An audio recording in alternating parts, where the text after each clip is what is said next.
Hi guys, so ngayon ay mag-change oil tayo gamit itong ADNOC Voyager.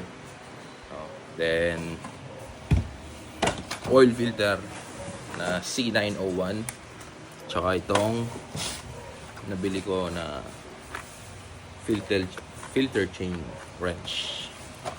Dito tayo mag-change oil. Para makapag-change oil tayo, kailangan muna natin ito tanggalin. Itong tray nya para ma-access natin ito. Itong tray plug.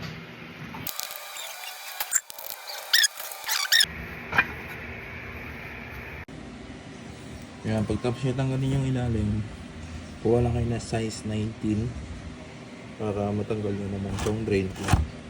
Tapos na.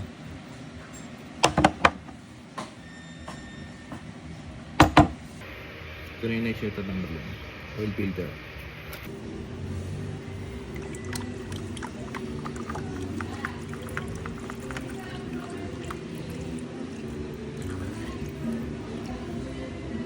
Tapos ng ilang oras, so na-drain na lahat ng oil.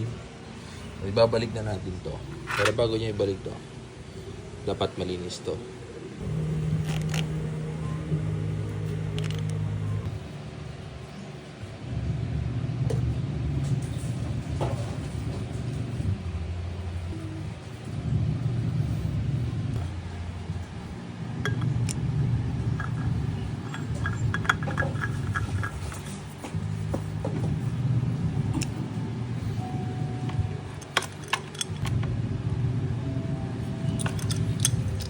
Gagamitan natin siya ng 3 litro.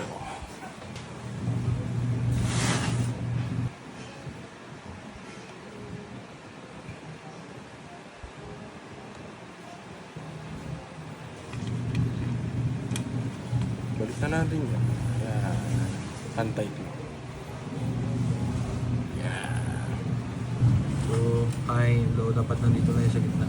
Pag hindi pa natin napapan rin natin magbabago.